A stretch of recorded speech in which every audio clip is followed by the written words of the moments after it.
9 films Spider-Man, il est temps de les classer. Salut à tous, ici Reg et bienvenue dans mon classement des films Spider-Man maintenant qu'on a eu la trilogie conclusive pour chacun des acteurs. Je dis bien trilogie car le pauvre Andrew, lui, n'a pas encore eu le droit à sa conclusion. Et je dis pas encore car apparemment il y a des rumeurs que des gens voudraient faire une suite. S'ils font une suite avec Andrew Garfield, s'il vous plaît, pas dans l'univers de Sony mais dans l'univers du MCU. Pas besoin d'avoir des personnages du MCU, hein, juste au moins dans l'univers du MCU quoi. Pas avec les conneries que Sony veulent faire. J'ai pas envie de voir interagir Andrew Garfield et Venom quoi. C'est mort de chez mort. En tout cas pas cette version. J'ai fait récemment les critiques de tous les films Spider-Man. Oui, absolument tous. Vous pouvez aller les voir pour plus de détails car c'est un classement subjectif. Évidemment, je vous incite à mettre votre classement dans les commentaires. Chacun son avis, mais si vous voulez plus de détails sur mon avis, vous avez les critiques de littéralement tous les films. J'avais déjà fait à l'époque un top 8 Spider-Man, mais évidemment il n'y avait pas No Way Home dedans. Là, il y aura No Way Home et il n'y aura pas de spoiler pour No Way Home et pour aucun des films. Ça sera à chaque fois un avis général pourquoi je le classe dans ce numéro de la liste. Et je dis ça car la liste que j'ai fait précédemment est différente de celle que j'ai faite aujourd'hui. Évidemment parce qu'il y a un film en plus, ça c'est vrai, mais surtout que en fait j'ai revu tous les films récemment. Du coup j'ai un avis un peu plus frais sur tous les films et c'est vrai qu'il y a quelques différences qui se font sentir dans le classement. Cependant, avant de commencer cette vidéo, j'aimerais remercier le partenaire officiel de celle-ci, CyberGhost VPN, qui est une application de VPN, c'est-à-dire qui fait croire à certains sites internet que vous l'utilisez depuis un autre pays. CyberGhost VPN, c'est 38 millions d'utilisateurs et 5 sur 5 sur Trustpilot. Vous le savez très bien, en France on a beaucoup de problèmes avec la fameuse chronologie des médias, c'est-à-dire qu'il faut attendre 3 ans entre la sortie cinéma d'un film et la sortie streaming. On est le seul pays au monde qui fait ça et comparé à d'autres pays comme les États-Unis où c'est possible que Spider-Man No Way Home sorte dans quelques semaines là-bas sur Disney+.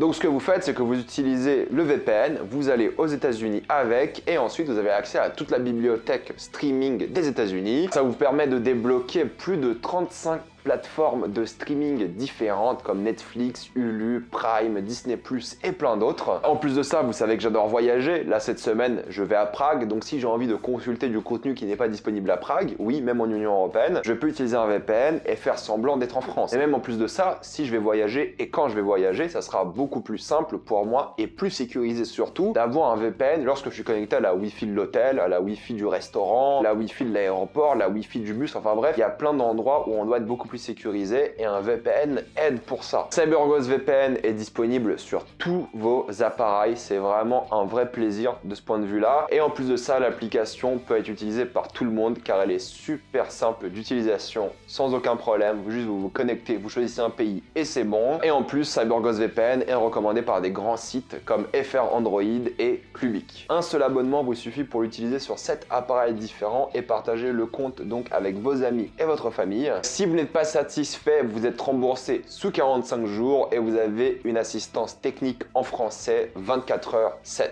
Le lien sera dans la description et dans le commentaire épinglé et vous avez le droit à 85% de réduction sur l'abonnement de 2 ans et 4 mois supplémentaires gratuits. Donc pour commencer ce classement Spider-Man, j'ai envie de commencer avec évidemment le moins bon, c'est-à-dire The Amazing Spider-Man, et c'est pas un mauvais film, croyez-le. Je pense pas que c'est un mauvais film, mais c'est vrai que c'est un film devant lequel je m'ennuie quand même pas mal. J'ai vraiment beaucoup de mal devant, je trouve pas vraiment le film très excitant, j'aime pas trop l'histoire avec Peter Parker et des choses comme ça. Le méchant, j'y crois pas non plus, c'est un peu dommage. Enfin, il y a plein de critères qui font que ce film-là, il voulait faire de Dark Knight à la sauce Spider-Man et je trouve que ça marche pas très bien pour Spider-Man. Même si les moments avec Spider-Man étaient très cool, au final, il y a pas grand-chose à se mettre sous la dent et c'est un film qui est pas très excitant. C'est ça le problème en fait. Spider-Man, t'as envie d'avoir un peu d'excitation, d'avoir des choses assez incroyables et au fait, là, j'étais pas déçu parce que j'avais pas trop d'attente quand je l'ai vu à l'époque. En le revoyant, je me suis vraiment ennuyé en fait. Je trouve pas ça mauvais, mais vraiment pas intéressant d'après moi. Ils ont vraiment rien fait d'exceptionnel avec ce film et c'est pour ça que je le mets à cette position. Ensuite, il y a son petit frère qui est arrivé par la suite, The Amazing Spider-Man 2, qui est largement meilleur. Il y a beaucoup de choses qui ont été améliorées par rapport au 1, c'est beaucoup plus clair aussi dans les visuels, c'est beaucoup plus excitant visuellement aussi. La mise en scène est top, il y a plein de bonnes idées, c'est vraiment bien foutu de ce point de vue-là. Mais c'est vrai qu'encore une fois, au niveau du scénario, il y a quelques problèmes. C'est vrai qu'on s'ennuie t'ennuies quand même pas mal à certains moments aussi. Les méchants, t'y crois pas trop, il y a des choix quand même qui sont discutables. On est sur quelque chose de meilleur, c'est vrai, mais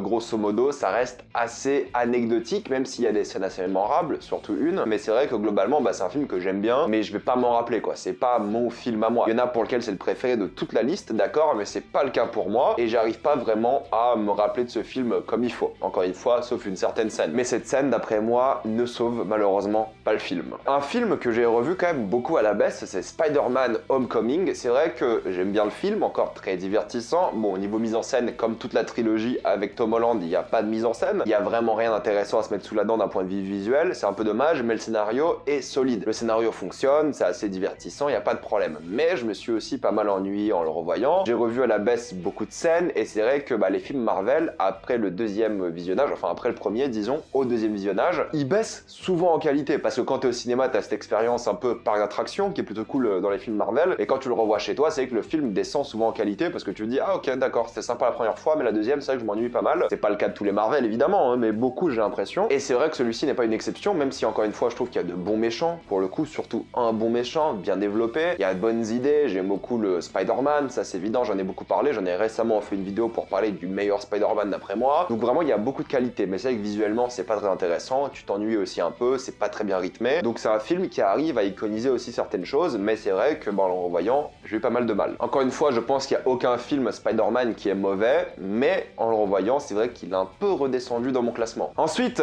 il y a Spider-Man No Way Home. Alors No Way Home, s'il n'y avait pas la nostalgie, qui est vraiment le but du film, il serait même pas à cette position, il serait tout dernier. Je pense que c'est le film le moins bien fait, avec le scénario le plus pété aussi de tous les Spider-Man, mais il y a ce côté nostalgique qui me fait plaisir tout de même. Je trouve que c'est vraiment bien rythmé, tu t'ennuies jamais, c'est un blockbuster un peu bête et méchant d'action sympathique, mais c'est pas un bon film, soyons honnêtes, c'est pas un film bon, mais je l'apprécie quand même, voilà, je passe un bon moment devant. Je pense que je vais le revoir avec beaucoup, encore une fois, de fanservice, nostalgie, et que je vais le réapprécier quand je le reverrai chez moi dans quelques mois. Il y a aucun doute là-dessus, ça va être un film que je vais réapprécier. Je l'ai revu une deuxième fois, c'est vrai, je l'ai un peu moins apprécié, mais voilà, je le déteste pas. Beaucoup de gens pensent que je déteste à cause de mes critiques, mais je déteste pas, je l'aime bien, mais c'est juste que je vois le potentiel gâché. Je trouve qu'ils ont complètement gâché ce potentiel de fou furieux qu'ils avaient dans No Way Home pour faire un film plus que banal, et ça qui est dommage. Mais bon, ça reste un film du MCU sympathique, divertissant, bien rythmé, donc je m'ennuie pas, ça y a pas de problème. Mais c'est vrai qu'au fond de moi, il y aura toujours cet aspect où je me dirais, ils auraient pu faire tellement mieux, avoir un film iconique, mémorable, et malheureusement, je pense pas que le film sera mémorable, sauf pour ce qu'il a fait en soi, mais c'est pas dû au film. C'est dû à ce que d'autres films précédemment ont fait que ce film est divertissant. Ça se repose sur d'autres films pour devenir potable. Sinon, il y avait rien du tout, et c'est ça qui est un peu dommage aussi avec ce film, et c'est ça que je regrette un peu aussi. Mais bon, ça reste divertissant, ça reste un Marvel sympathique.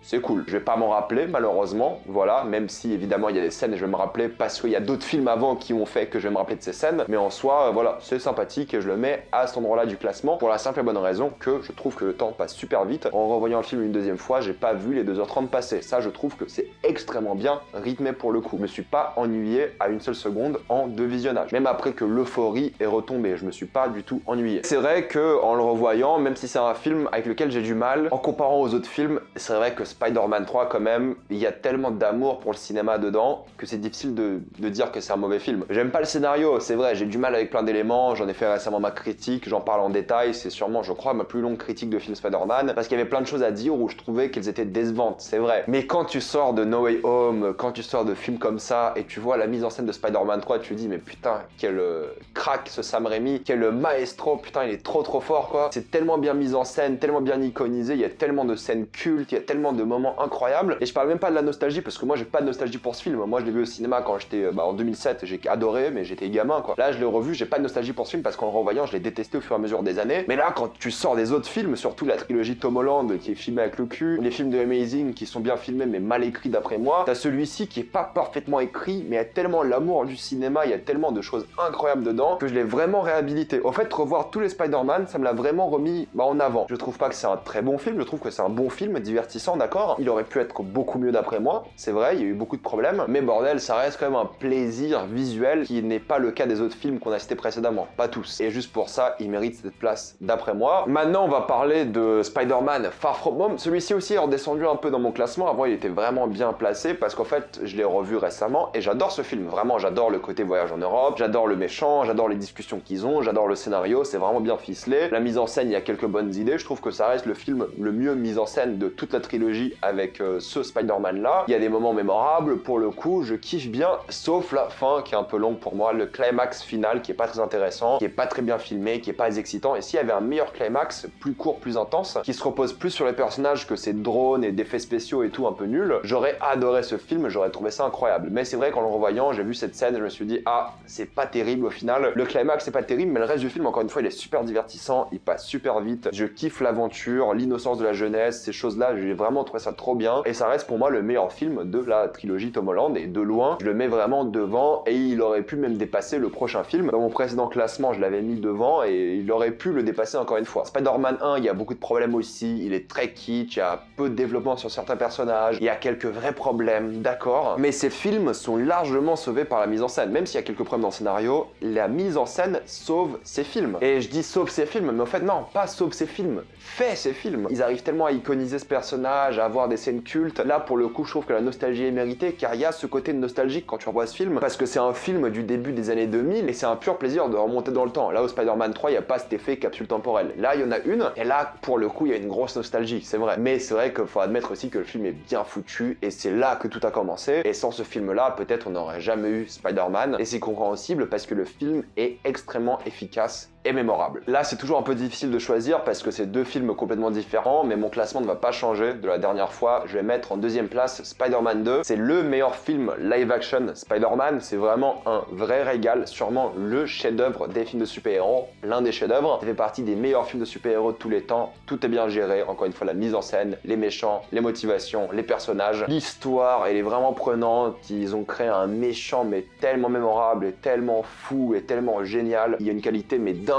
qui se dégage de ce film, il y a vraiment rien à dire, c'est un véritable chef-d'œuvre du genre. Tu sors de ce film-là, mais tu dis, mais comment tu peux faire un mauvais film Spider-Man, parce qu'on s'est quand même enchaîné deux films incroyables à l'époque, hein. Je dis on s'est enchaîné, mais j'avais pas l'âge d'aller le voir au cinéma, celui-ci. L'idée est que c'est un film qui est un classique, et c'est mérité. Il y a tout qui va bien, il y a rien à dire, c'est une véritable perle, et le seul film qui arrive à le dépasser pour moi, c'est le film d'animation, c'est Spider-Man Into the Spider-Verse, ou Spider-Man New Generation, et je le répéterai jusqu'à la fin de ma vie, No Way Home aurait dû être une version live-action de ce film-là, parce que ce film-là mélange parfaitement l'idée du multivers, il y a une idée par plan, que ce soit dans la mise en scène, dans l'animation, dans la technique, les acteurs sont incroyables aussi, il y a tellement de belles choses qui sont faites dans ce film, il y a des scènes tu dis mais c'est du génie, alors que le concept moi à la base il m'intéressait pas trop. À chaque fois que je regarde ce film je me dis mais putain il y a rien qui est mauvais quoi, il y a tout qui va bien, il y a tout qui est réussi, il y a tout qui est parfait en fait. C'est le film Spider-Man mais la quintessence quoi. T'as un multivers qui fonctionne du tonnerre, t'aimes tous les personnages, tu te rappelles de scènes, de musique, de trucs, mais tu dis mais putain c'est un truc de fou ce film. Et j'ai peur pour la suite parce que je me dis ils doivent égaler ce film qui était tellement bon, tellement incroyable, qui a tellement bien compris, qui est tellement bien rythmé, mais c'est une véritable claque pour tout le monde. Et c'est le film qui a le moins marché au box-office de tous les films Spider-Man. Pour vous dire à quel point c'est une injustice parce que ce film est une véritable claque. S'ils font pas n'importe quoi avec les deux prochains films, ça va être l'une des meilleures trilogies de super-héros de tous les temps. Si ça arrive à garder ce niveau-là, ça va être incomparable, c'est une évidence. Voilà, mettez-moi dans les commentaires votre classement des films Spider-Man, et non, je ne ferai pas un classement à chaque fois qu'un nouveau film Spider-Man sorte, mais là ça semblait logique d'en faire un nouveau parce que bah c'est la fin d'une trilogie, donc je voulais vraiment le refaire, mais mettez-moi votre classement dans les commentaires. Évidemment, pour vous abonner à CyberGhost VPN, vous avez le lien dans la description et dans le commentaire épinglé. Comme d'habitude, pensez à vous abonner à la chaîne pour plus de vidéos, mettez un j'aime et partagez cette vidéo, ça aide beaucoup la chaîne. Si vous voulez soutenir la chaîne, devenez membre soutien sur YouTube, suivez-moi sur tous mes réseaux, et moi je vous dis à la prochaine fois, salut à tous.